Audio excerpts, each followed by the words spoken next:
మంచిర్యాల జిల్లా మున్సిపాలిటీలో అవిశ్వాస తీర్మానాలు పొలిటికల్ హీట్ రేపుతున్నాయి. ఇవాళ బెల్లంపల్లి, నస్పూర్ మున్సిపాలిటీల్లో చైర్మన్, వైస్ చైర్మన్లపై కౌన్సిలర్లు పెట్టిన అవిశ్వాస తీర్మానాలపై బల పరీక్ష జరిగింది. ఇందులో మంచిర్యాల జిల్లా నస్పూర్ మున్సిపాలిటీ కాంగ్రెస్ ఖాతాలో చేరింది. చైర్మన్ ప్రభాకర్ పై అవిశ్వాస తీర్మానం నెగ్గింది.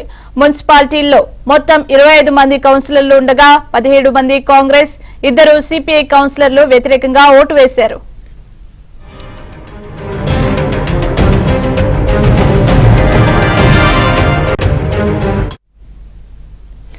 దీనిపై మరింత సమాచారాన్ని మా ప్రతినిధి మాంతయ్య అందిస్తారు. మాంతయ్య,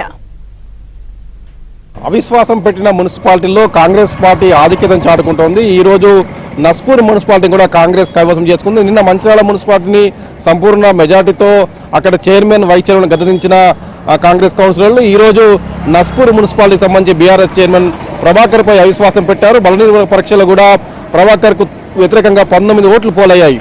మొత్తం నస్పూర్ మున్సిపాలిటీలో 25 కౌన్సిలర్లు ఉండగా అందులో 17 మంది కాంగ్రెస్, 2 సిపిఐ కౌన్సిలర్లు ఈరోజు సమావేశానికి హాజరయ్యారు. మరో 6గురిలో బీజేపీ కౌన్సిలర్తో పాటు బీఆర్ఎస్ కౌన్సిలర్లు సమావేశానికి గైర్హాజరయ్యారు. వచ్చిన కౌన్సిలర్లు మొత్తం మంది కూడా 19 మంది కూడా చైర్మన్ ప్రభాకర్కు వ్యతిరేకంగా ఓటు వేశారు. దీంతో చైర్మన్ ప్రభాకర్ పదవి ఇచ్చిందని చెప్పవచ్చు. ఇప్పటికే అవిశ్వాస నేపథ్యంలో కొద్ది రోజుల క్రితమే వైస్ చైర్మన్ తోట శ్రీనివాస్ పదవికి రాజీనామా చేశారు. ఆయన కూడా కాంగ్రెస్ గూటికి చేరారు. కాంగ్రెస్ బలం అనూహ్యంగా పెరిగిన నేపథ్యంలో చైర్మన్ పదవిచ్యుతులయ్యాడు. ప్రస్తుతం మున్సిపల్ ప్రత్యేక సమావేశం ముగిసింది. ఏదైతే కౌన్సిలర్లు అందరూ కూడా స్థానిక ఎమ్మెల్యే ప్రేమసాగరరావు నివాసానికి వెళ్లారు. అక్కడ మీడియాతో మాట్లాడబోతున్నారు.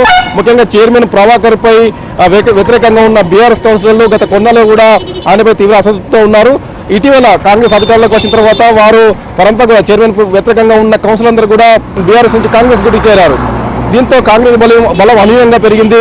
4 ఏళ్ల తర్వాత చైర్మన్, వైస్ చైర్మన్ దించేందుకు అవకాశం ఉన్న నేపథ్యంలో దీన్ని అవకాశంగా మలుచుకున్న కౌన్సిలర్లు అవిశ్వాసం పెట్టడం, ఈరోజు బలనిర్వహణ పరీక్షలో కూడా అవిశ్వాసం నెగ్గడంతో చైర్మన్ ప్రభాకర్ పదవిచ్యుతులయ్యాడు. ముఖ్యంగా మంచిర్యాల నియోజకవర్గానికి సంబంధించి 3 మున్సిపాలిటీలు ఉన్నాయి. ఇందులో కీలకమైన మంచిర్యాల మున్సిపాలిటీని నిన్నే కాంగ్రెస్ పార్టీ కైవసం చేసుకుంది సంపూర్ణ మెజార్టీతో.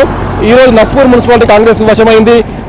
తదుపరి లక్ష్మీపేట మున్సిపాలిటీ కూడా అవిశ్వాసం పెట్టేందుకు అక్కడి అవిశ్వాస తీర్మానం కోసం కౌన్సిలర్లు కలెక్టర్ని కలిశారు. వారికి సంబంధించిన తేదీ ఖరారు కావాల్సి ఉంది. మొత్తం మీద కూడా మంచిర్యాల కాన్స్టిట్యూన్సీకి సంబంధించి 3 మున్సిపాలిటీలు 4 ఏళ్ల తర్వాత కాంగ్రెస్ పరం కాబోతున్నాయి. ఇది కాంగ్రెస్ పార్టీకి ఒక విధంగా బూస్టింగ్ ఇచ్చిందని చెప్పవచ్చు. ముఖ్యంగా బీఆర్ఎస్ పార్టీకి సంబంధించి ఓటమి తర్వాత బీఆర్ఎస్ పార్టీ కౌన్సిలర్లను కూడా పట్టించుకునే నాదులు లేకపోయిన నేపథ్యంలో ఆ బీఆర్ఎస్ సంబంధించిన కౌన్సిలర్ అందరూ కూడా తలదారి చూసుకున్న పరిస్థితి కనిపిస్తుంది. ఏది ఏమైనా కూడా మున్సిపల్ అవిశ్వాసాల్లో కాంగ్రెస్ పార్టీ ఆధిక్యతను చాటుకుంటోంది. అన్ని మున్సిపాలిటీలపై కాంగ్రెస్ పార్టీ జెండాలు ఎగురుతా ఉన్నాయి. ఇది ఇక్కడి పరిస్థితి. వీడియో శ్రీనివాస్తో